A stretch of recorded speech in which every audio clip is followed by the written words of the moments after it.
Paper 106. Universe Levels of Reality. It is not enough that the ascending mortal should know something of the relations of deity to the genesis and manifestations of cosmic reality. He should also comprehend something of the relationships existing between himself and the numerous levels of existential and experiential realities, of potential and actual realities.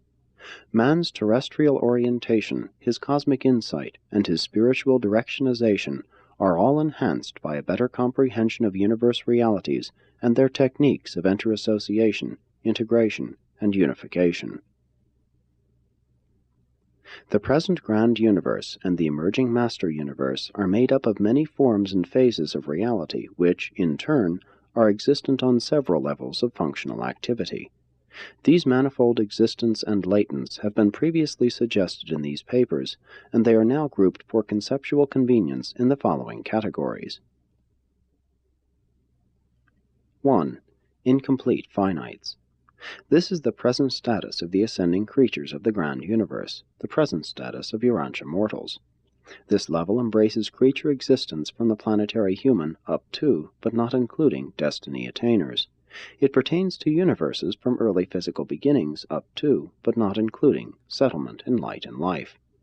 This level constitutes the present periphery of creative activity in time and space. It appears to be moving outward from paradise, for the closing of the present universe age, which will witness the grand universe attainment of light and life, will also and surely witness the appearance of some new order of developmental growth in the first outer space level. 2. Maximum finites. This is the present status of all experiential creatures who have attained destiny. Destiny is revealed within the scope of the present universe age. Even universes can attain to the maximum of status, both spiritually and physically. But the term maximum is itself a relative term. Maximum in relation to what? And that which is maximum, seemingly final, in the present universe age, may be no more than a real beginning in terms of the ages to come. Some phases of Havona appear to be on the maximum order. 3. Transcendentals. This superfinite level antecedently follows finite progression. It implies the pre-finite genesis of finite beginnings and the post-finite significance of all apparent finite endings or destinies. Much of Paradise Havona appears to be on the transcendental order. 4. Ultimates. This level encompasses that which is of Master Universe significance and impinges on the destiny level of the completed Master Universe. Paradise Havona, especially the circuit of the Father's worlds, is in many respects of ultimate significance. 5. Co-absolutes. This level implies the projection of experientials upon a supermaster universe field of creative expression. 6. Absolutes. This level connotes the eternity presence of the 7 existential absolutes. It may also involve some degree of associative experiential attainment, but if so, we do not understand how. Perhaps through the contact potential of personality. 7. Infinity. This level is pre-existential and post-experiential. Unqualified unity of infinity is a hypothetical reality before all beginnings and after all destinies. These levels of reality are convenient compromise symbolizations of the present universe age and for the mortal perspective. There are a number of other ways of looking at reality from the other-than-mortal perspective and from the standpoint of other universe ages. Thus it should be recognized that the concepts herewith presented are entirely relative, relative in the sense of being conditioned and limited by 1. The limitations of mortal language, 2. The limitations of the mortal mind, 3. The limited development of the 7 superuniverses, 4. Your ignorance of the 6 prime purposes of superuniverse development which do not pertain to the mortal ascent to paradise, 5. Your inability to grasp even a partial eternity viewpoint, 6. The impossibility of depicting cosmic evolution and destiny in relation to all universe ages, not just in regard to the present age of the evolutionary unfolding of the 7 superuniverses. 7. The inability of any creature to grasp what is really meant by pre-existentials or by post-experientials, that which lies before beginnings and after destinies. Reality growth is conditioned by the circumstances of the successive universe ages. The central universe underwent no evolutionary change in the Havona age, but in the present epochs of the superuniverse age, it is undergoing certain progressive changes induced by coordination with the evolutionary superuniverses. The 7 superuniverses now evolving will sometime attain the settled status of light and life, will attain the growth limit for the present universe age. But beyond doubt, the next age, the age of the first outer space level, will release the superuniverses from the destiny limitations of the present age. Repletion is continually being superimposed upon completion. These are some of the limitations which we encounter in attempting to present a unified concept of the cosmic growth of things, meanings, and values, and of their synthesis on ever-ascending levels of reality. 1. Primary association of finite functionals. The primary or spirit origin phases of finite reality find immediate expression on creature levels as perfect personalities, and on universe levels as the perfect Havona creation. Even experiential deity is thus expressed in the spirit person of God the Supreme in Havona. But the secondary, evolutionary, time and matter condition phases of the finite become cosmically integrated only as a result of growth and attainment. Eventually, all secondary or perfecting finites are to attain a level equal to that of primary perfection, but such destiny is subject to a time delay, a constitutive superuniverse qualification which is not genetically found in the central creation. We know of the existence of tertiary finites, but the technique of their integration is as yet unrevealed. This superuniverse time lag, this obstacle to perfection attainment, provides for creature participation in evolutionary growth. It thus makes it possible for the creature to enter into partnership with the Creator in the evolution of that self-same creature. And during these times of expanding growth, the incomplete is correlated with the perfect through the ministry of God the Sevenfold. God the Sevenfold signifies the recognition by Paradise deity of the barriers of time in the evolutionary universes of space. No matter how remote from Paradise, how deep in space, a material survival personality may take origin, God the Sevenfold will be found there present and engaged in the loving and merciful ministry of truth, beauty, and goodness to such an incomplete, struggling, and evolutionary creature.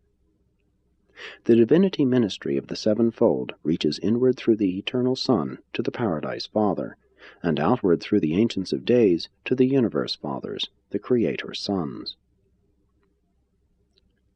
Man, being personal and ascending by spiritual progression, finds the personal and spiritual divinity of the Sevenfold deity, but there are other phases of the Sevenfold which are not concerned with the progression of personality. The divinity aspects of this deity grouping are at present integrated in the liaison between the 7 master spirits and the conjoint actor, but they are destined to be eternally unified in the emerging personality of the Supreme Being.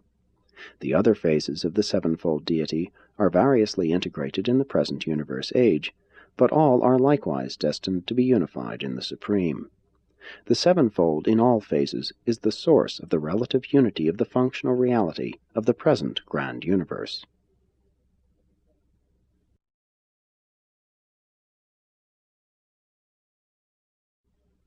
(2) Secondary supreme finite integration.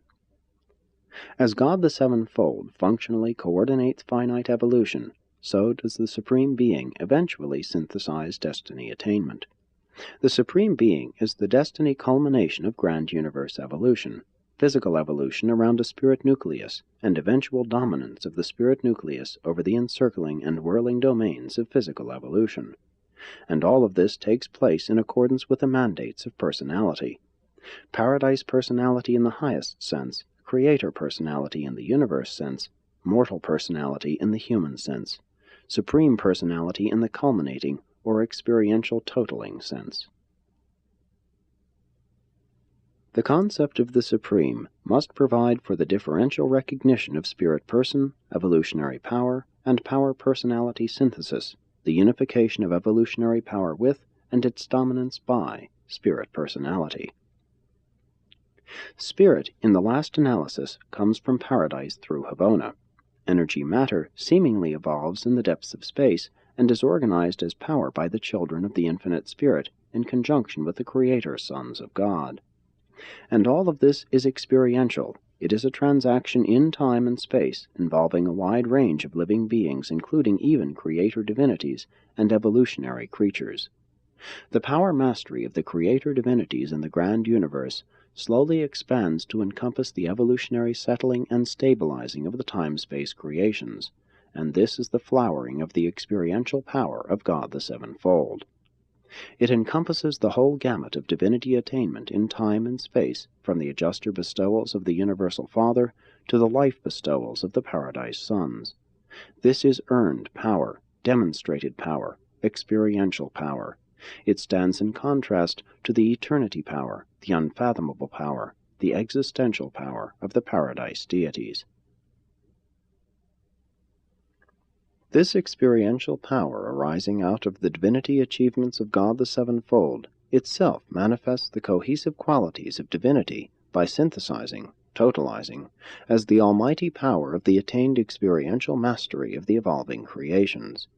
And this almighty power, in turn, finds spirit personality cohesion on the pilot sphere of the outer belt of Havona worlds, in union with the spirit personality of the Havona presence of God the Supreme.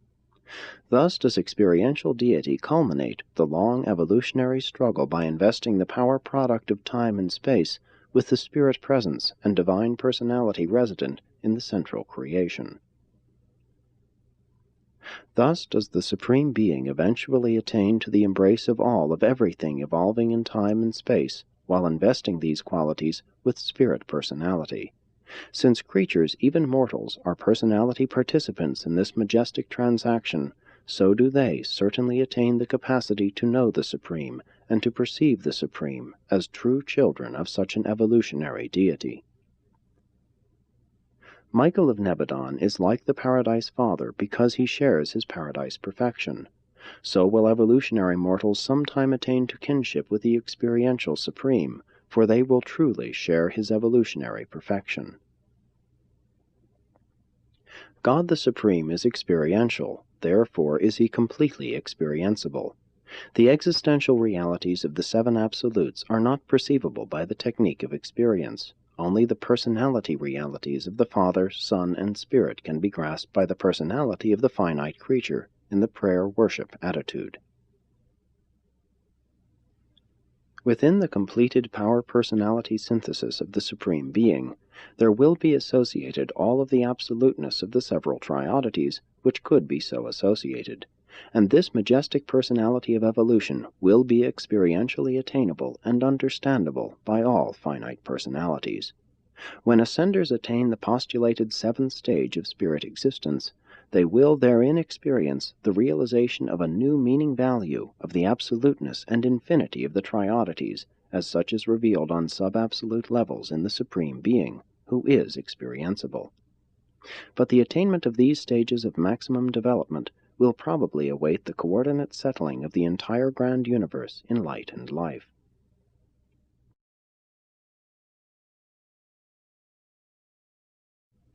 (3) Transcendental Tertiary Reality Association. The Absonite architects eventuate the plan. The Supreme Creators bring it into existence. The Supreme Being will consummate its fullness as it was time created by the Supreme Creators and as it was space forecast by the Master Architects. During the present universe age, the administrative coordination of the Master Universe is the function of the architects of the Master Universe. But the appearance of the Almighty Supreme at the termination of the present universe age will signify that the evolutionary finite has attained the first stage of experiential destiny. This happening will certainly lead to the completed functioning of the first experiential trinity, the union of the Supreme Creators, the Supreme Being, and the architects of the Master Universe. This trinity is destined to effect the further evolutionary integration of the Master Creation. The Paradise Trinity is truly one of infinity, and no Trinity can possibly be infinite that does not include this original Trinity.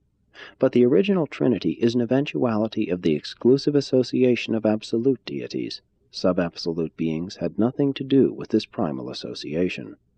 The subsequently appearing and experiential Trinities embrace the contributions of even creature personalities. Certainly this is true of the Trinity Ultimate, wherein the very presence of the Master Creator Sons among the Supreme Creator members thereof betokens the concomitant presence of actual and bona fide creature experience within this Trinity association. The first experiential Trinity provides for group attainment of ultimate eventualities. Group associations are enabled to anticipate, even to transcend, individual capacities, and this is true even beyond the finite level. In the ages to come, after the 7 superuniverses have been settled in light and life, the core of the finality will doubtless be promulgating the purposes of the Paradise deities as they are dictated by the Trinity Ultimate, and as they are power-personality unified in the Supreme Being. Throughout all the gigantic universe developments of past and future eternity, we detect the expansion of the comprehensible elements of the Universal Father. As the I Am, we philosophically postulate his permeation of total infinity, but no creature is able experientially to encompass such a postulate. As the universes expand, and as gravity and love reach out into time-organizing space, we are able to understand more and more of the first source and center. We observe gravity action penetrating the space presence of the unqualified Absolute, and we detect spirit creatures evolving and expanding within the divinity presence of the Deity Absolute, while both cosmic and spirit evolution are by mind and experience unifying on finite deity levels as the Supreme Being, and are coordinating on transcendental levels as the Trinity Ultimate.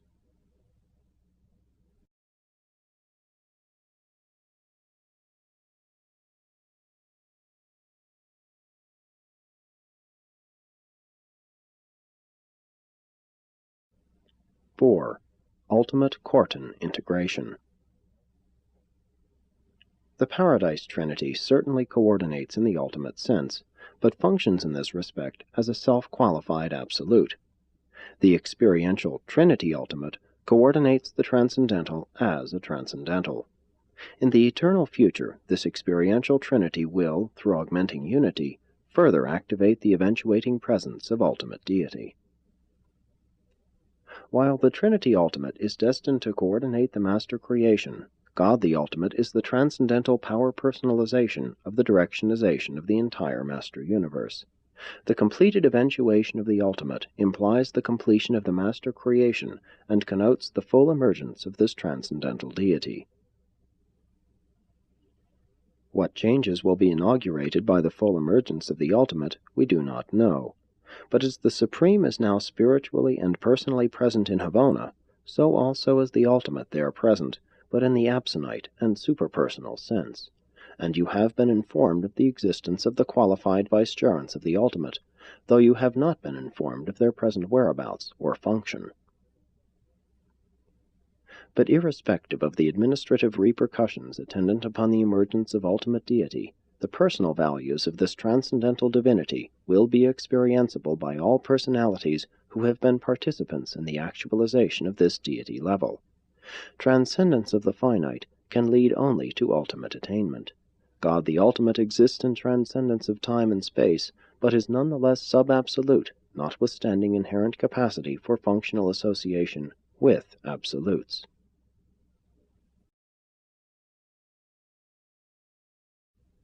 (5) Co-absolute, or fifth phase association. The ultimate is the apex of transcendental reality, even as the supreme is the capstone of evolutionary experiential reality. And the actual emergence of these two experiential deities lays the foundation for the second experiential trinity. This is the Trinity Absolute, the union of God the Supreme, God the Ultimate, and the unrevealed consummator of universe destiny. And this Trinity has theoretical capacity to activate the absolutes of potentiality, deity, universal, and unqualified. But the completed formation of this Trinity Absolute could take place only after the completed evolution of the entire master universe, from Havona to the fourth and outermost space level.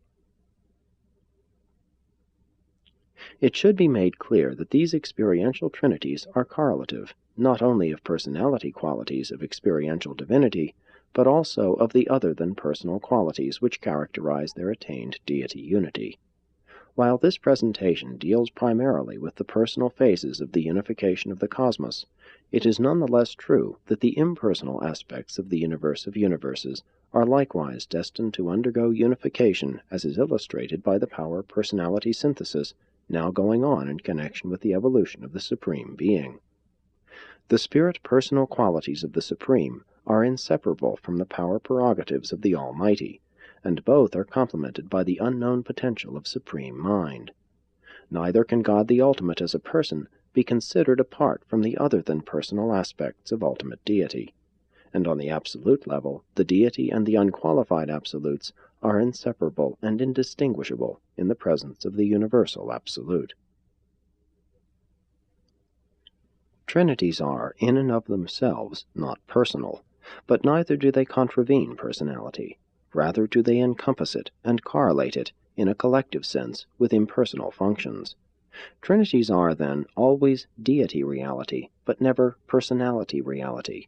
The personality aspects of a trinity are inherent in its individual members, and as individual members, they are not that trinity. Only as a collective are they trinity.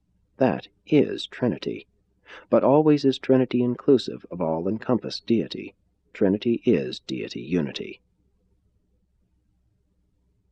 The three absolutes, deity, universal, and unqualified, are not trinity, for all are not deity. Only the deified can become trinity. All other associations are triunities or triodities.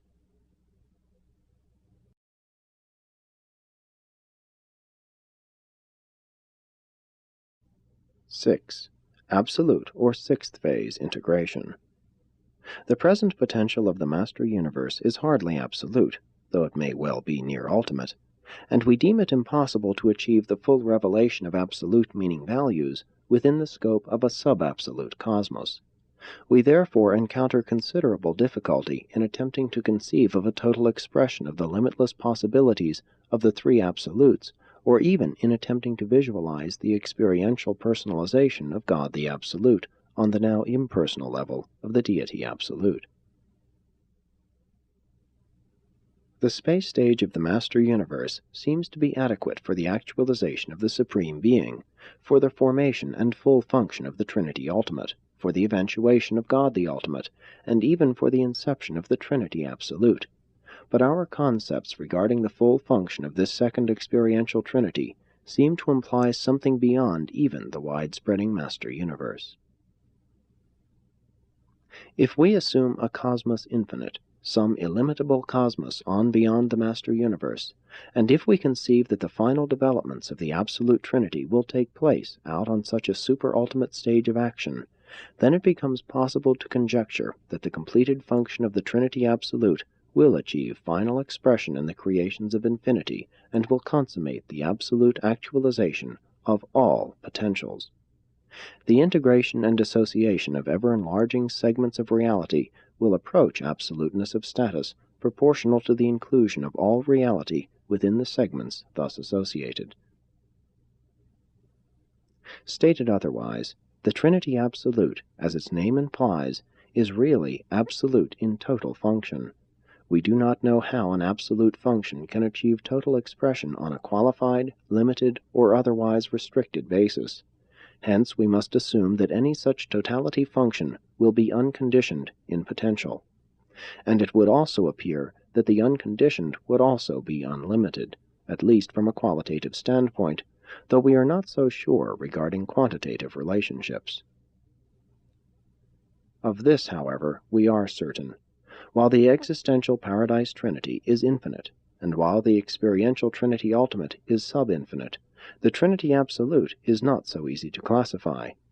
Though experiential in genesis and constitution, it definitely impinges upon the existential absolutes of potentiality. While it is hardly profitable for the human mind to seek to grasp such far-away and superhuman concepts, we would suggest that the eternity action of the Trinity Absolute may be thought of as culminating in some kind of experientialization of the absolutes of potentiality. This would appear to be a reasonable conclusion with respect to the universal absolute, if not the unqualified absolute. At least we know that the universal absolute is not only static and potential, but also associative in the total deity sense of those words. But in regard to the conceivable values of divinity and personality, these conjectured happenings imply the personalization of the deity absolute, and the appearance of those superpersonal values and those ultrapersonal meanings inherent in the personality completion of God the Absolute, the third and last of the experiential deities.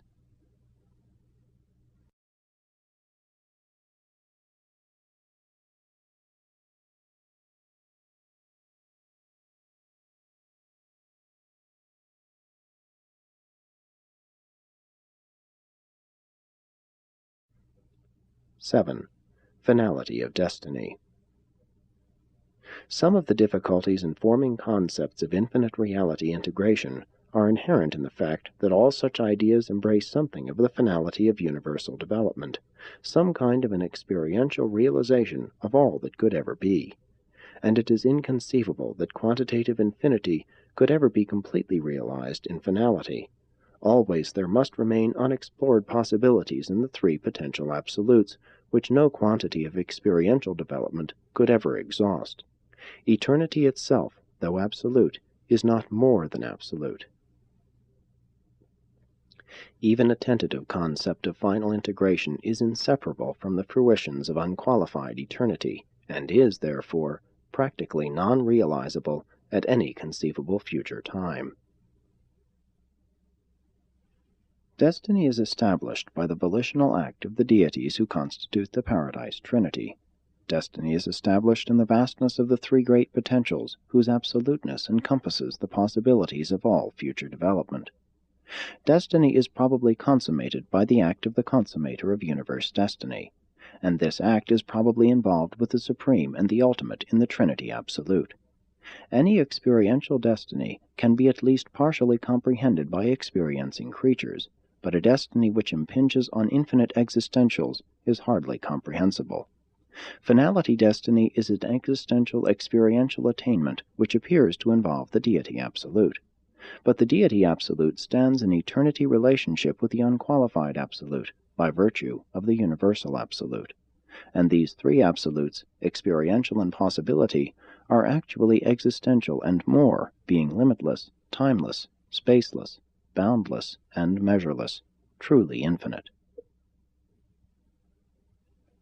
The improbability of goal attainment does not, however, prevent philosophical theorizing about such hypothetical destinies. The actualization of the deity absolute as an attainable absolute God may be practically impossible of realization. Nevertheless, such a finality fruition remains a theoretical possibility. The involvement of the unqualified absolute in some inconceivable cosmos infinite may be measurelessly remote in the futurity of endless eternity, but such a hypothesis is none the less valid. Mortals, Merontians, spirits, finalators, transcendentalers, and others, together with the universes themselves and all other phases of reality, certainly do have a potentially final destiny that is absolute in value. But we doubt that any being or universe will ever completely attain all of the aspects of such a destiny. No matter how much you may grow in Father comprehension, your mind will always be staggered by the unrevealed infinity of the Father I Am, the unexplored vastness of which will always remain unfathomable and incomprehensible throughout all the cycles of eternity. No matter how much of God you may attain, there will always remain much more of Him, the existence of which you will not even suspect. And we believe that this is just as true on transcendental levels as it is in the domains of finite existence. The quest for God is endless.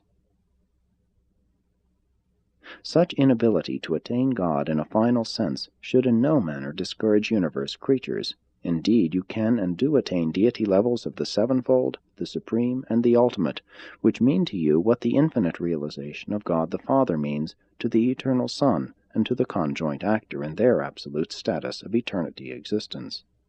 Far from harassing the creature, the infinity of God should be the supreme assurance that throughout all endless futurity, an ascending personality will have before him the possibilities of personality development and deity association which even eternity will neither exhaust nor terminate. To finite creatures of the grand universe, the concept of the master universe seems to be well nigh infinite, but doubtless the absonite architects thereof perceive its relatedness to future and unimagined developments within the unending I Am. Even space itself is but an ultimate condition, a condition of qualification within the relative absoluteness of the quiet zones of mid-space. At the inconceivably distant future eternity moment of the final completion of the entire master universe, no doubt we will all look back upon its entire history as only the beginning, simply the creation of certain finite and transcendental foundations for even greater and more enthralling metamorphoses in uncharted infinity. At such a future eternity moment, the master universe will still seem youthful. Indeed, it will always be young in the face of the limitless possibilities of never-ending eternity. The improbability of infinite destiny attainment does not in the least prevent the entertainment of ideas about such destiny, and we do not hesitate to say that, if the three absolute potentials could ever become completely actualized, it would be possible to conceive of the final integration of total reality. This developmental realization is predicated on the completed actualization of the unqualified, universal, and deity absolutes, the three potentialities whose union constitutes the latency of the I Am, the suspended realities of eternity, the abeyant possibilities of all futurity, and more. Such eventualities are rather remote, to say the least. Nevertheless, in the mechanisms, personalities, and associations of the three trinities, we believe we detect the theoretical possibility of the reuniting of the seven absolute phases of the Father I Am. And this brings us face to face with the concept of the threefold Trinity, encompassing the Paradise Trinity of existential status and the two subsequently appearing trinities of experiential nature and origin.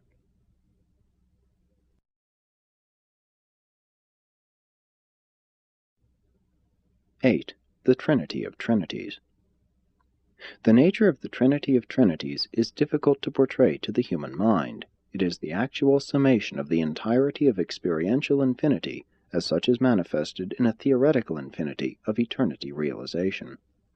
In the Trinity of Trinities, the experiential infinite attains to identity with the existential infinite, and both are as one in the pre-experiential, pre-existential I Am. The Trinity of Trinities is the final expression of all that is implied in the 15 triunities and associated triodities. Finalities are difficult for relative beings to comprehend, be they existential or experiential. Therefore must they always be presented as relativities. The Trinity of Trinities exists in several phases. It contains possibilities, probabilities, and inevitabilities that stagger the imaginations of beings far above the human level.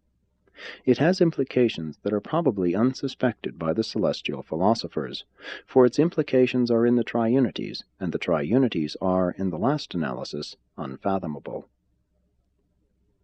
There are a number of ways in which the Trinity of Trinities can be portrayed.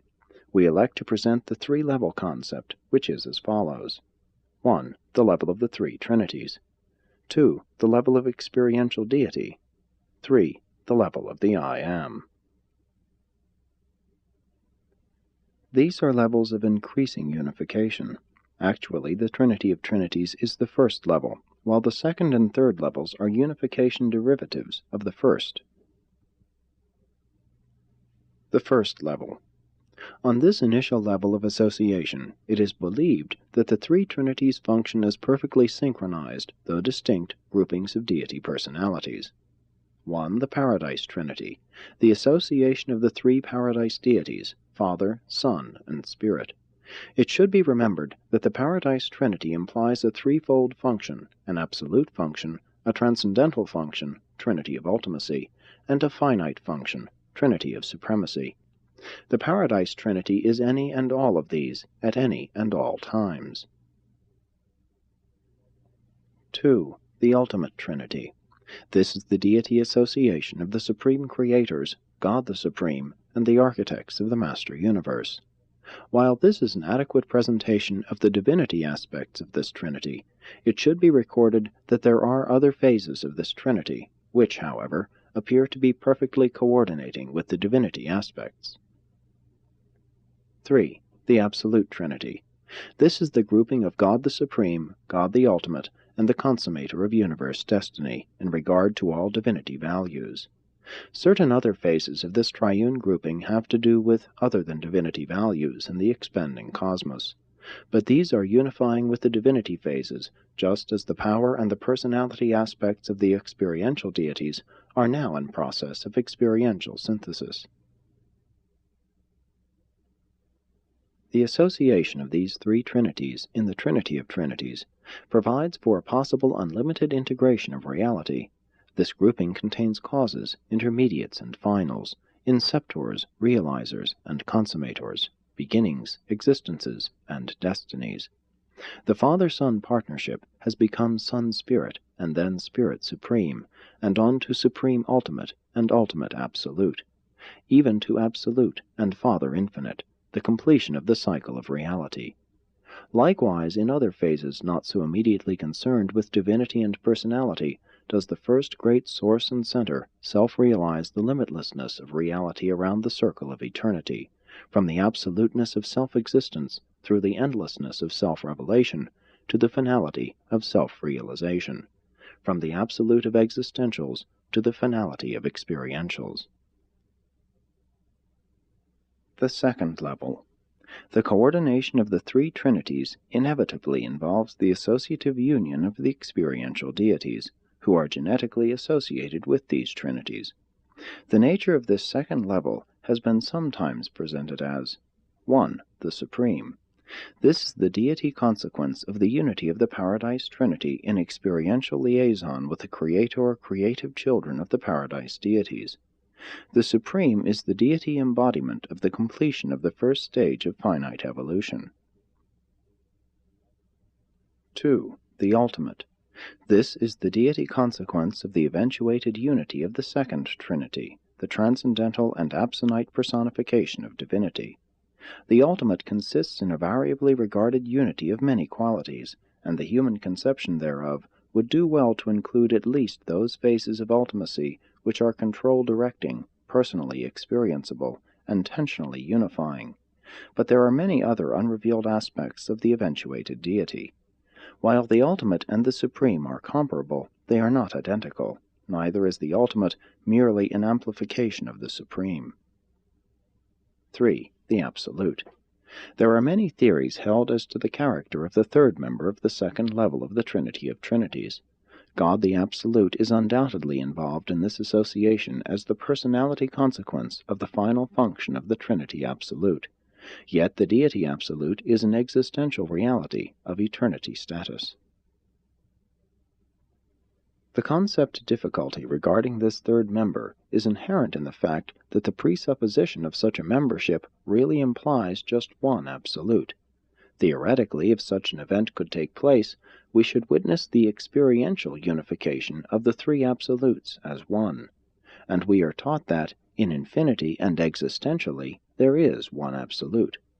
While it is least clear as to who this third member can be, it is often postulated that such may consist of the deity, universal, and unqualified absolutes in some form of unimagined liaison and cosmic manifestation.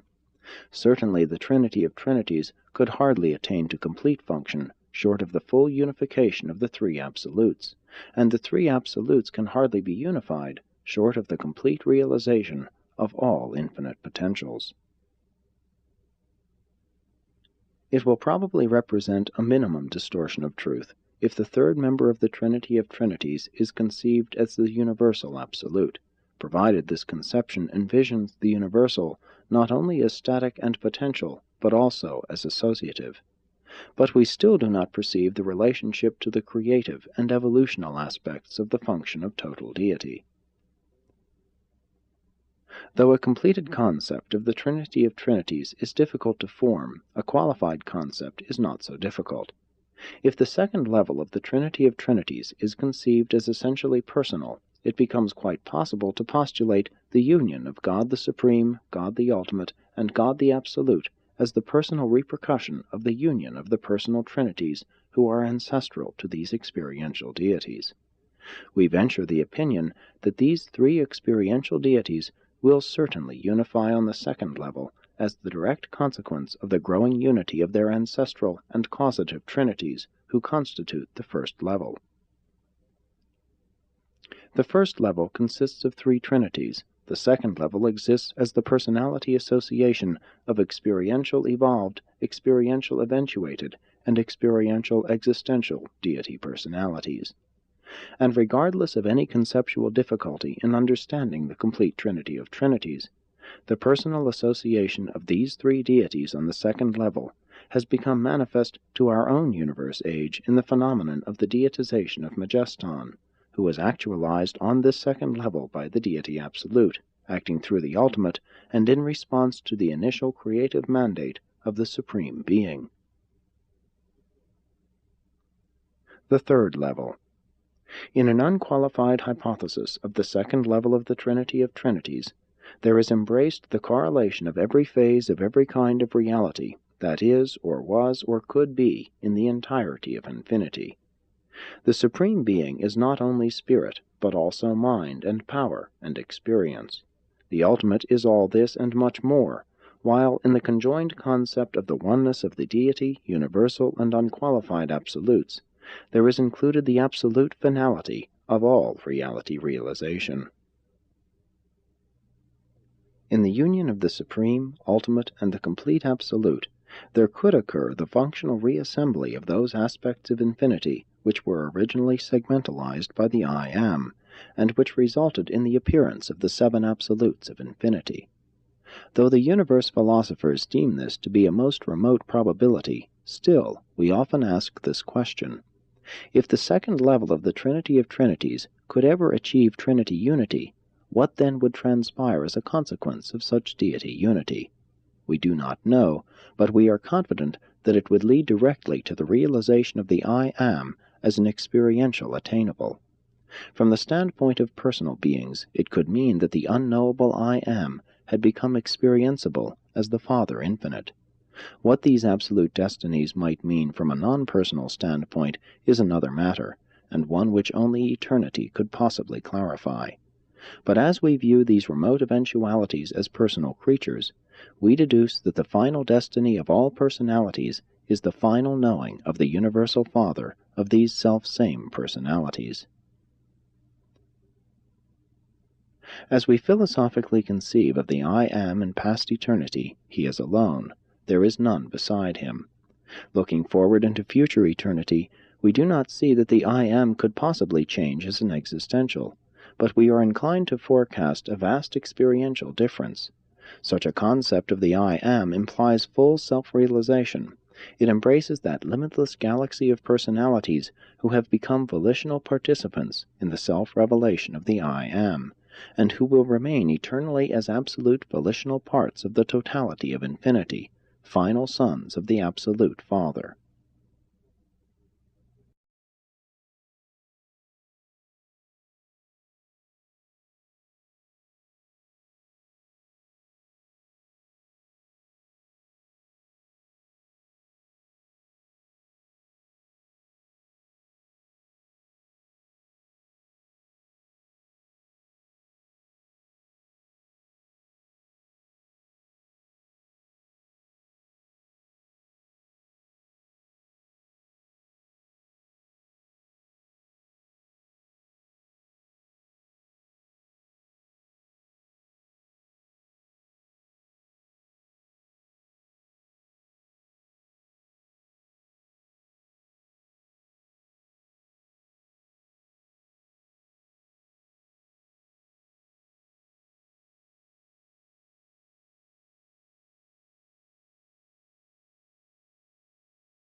9. Existential infinite unification. In the concept of the Trinity of Trinities, we postulate the possible experiential unification of limitless reality, and we sometimes theorize that all this may happen in the utter remoteness of far distant eternity. But there is nonetheless an actual and present unification of infinity in this very age, as in all past and future universe ages. Such unification is existential in the Paradise Trinity. Infinity unification, as an experiential reality, is unthinkably remote, but an unqualified unity of infinity now dominates the present moment of universe existence, and unites the divergencies of all reality with an existential majesty that is absolute. When finite creatures attempt to conceive of infinite unification on the finality levels of consummated eternity, they are face to face with intellect limitations inherent in their finite existences. Time, space, and experience constitute barriers to creature concept, and yet without time, apart from space, and except for experience, no creature could achieve even a limited comprehension of universe reality. Without time sensitivity, no evolutionary creature could possibly perceive the relations of sequence. Without space perception, no creature could fathom the relations of simultaneity. Without experience, no evolutionary creature could even exist. Only the seven absolutes of infinity really transcend experience, and even these may be experiential in certain phases. Time, space, and experience are man's greatest aids to relative reality perception, and yet his most formidable obstacles to complete reality perception. Mortals and many other universe creatures find it necessary to think of potentials as being actualized in space and evolving to fruition in time. But this entire process is a time-space phenomenon which does not actually take place on Paradise and in eternity. On the absolute level, there is neither time nor space. All potentials may be there perceived as actuals. The concept of the unification of all reality, be it in this or any other universe age, is basically twofold, existential and experiential. Such a unity is in process of experiential realization in the Trinity of Trinities, but the degree of the apparent actualization of this threefold Trinity is directly proportional to the disappearance of the qualifications and imperfections of reality in the cosmos. But total integration of reality is unqualifiedly and eternally and existentially present in the Paradise Trinity, within which, at this very universe moment, infinite reality is absolutely unified. The paradox created by the experiential and the existential viewpoints is inevitable, and is predicated in part on the fact that the Paradise Trinity and the Trinity of Trinities are each an eternity relationship which mortals can only perceive as a time-space relativity. The human concept of the gradual experiential actualization of the Trinity of Trinities, the time viewpoint, must be supplemented by the additional postulate that this is already a factualization, the eternity viewpoint. But how can these two viewpoints be reconciled? To finite mortals, we suggest the acceptance of the truth that the Paradise Trinity is the existential unification of infinity, and that the inability to detect the actual presence and completed manifestation of the experiential Trinity of Trinities is in part due to reciprocal distortion because of 1. The limited human viewpoint, the inability to grasp the concept of unqualified eternity. 2. The imperfect human status, the remoteness from the absolute level of experientials. 3. The purpose of human existence, the fact that mankind is designed to evolve by the technique of experience and, therefore, must be inherently and constitutively dependent on experience. Only an absolute can be both existential and experiential. The Universal Father in the Paradise Trinity is the I Am of the Trinity of Trinities, and the failure to experience the Father as infinite is due to finite limitations. The concept of the existential, solitary, pre-Trinity non-attainable I Am, and the postulate of the experiential, post-Trinity of Trinities and attainable I Am, are one and the same hypothesis. No actual change has taken place in the infinite. All apparent developments are due to increased capacities for reality reception and cosmic appreciation.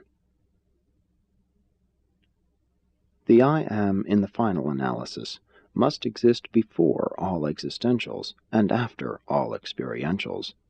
While these ideas may not clarify the paradoxes of eternity and infinity in the human mind, they should at least stimulate such finite intellects to grapple anew with these never-ending problems, problems which will continue to intrigue you on Salvington, and later as Finaliters, and on throughout the unending future of your eternal careers in the wide-spreading universes.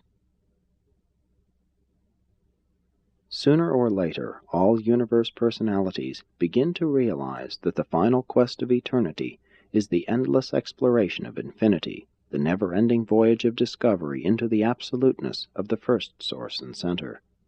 Sooner or later, we all become aware that all creature growth is proportional to Father identification. We arrive at the understanding that living the will of God is the eternal passport to the endless possibility of infinity itself. Mortals will sometime realize that success in the quest of the infinite is directly proportional to the achievement of Father-likeness, and that in this universe age the realities of the Father are revealed within the qualities of divinity. And these qualities of divinity are personally appropriated by universe creatures in the experience of living divinely, and to live divinely means actually to live the will of God. To material, evolutionary, finite creatures, a life predicated on the living of the Father's will leads directly to the attainment of spirit supremacy in the personality arena, and brings such creatures one step nearer the comprehension of the Father infinite. Such a Father life is one predicated on truth, sensitive to beauty, and dominated by goodness. Such a God-knowing person is inwardly illuminated by worship, and outwardly devoted to the wholehearted service of the universal brotherhood of all personalities, a service ministry which is filled with mercy and motivated by love, while all these life qualities are unified in the evolving personality on ever-ascending levels of cosmic wisdom, self-realization, God-finding, and Father worship. Presented by a Melchizedek of Nebadon.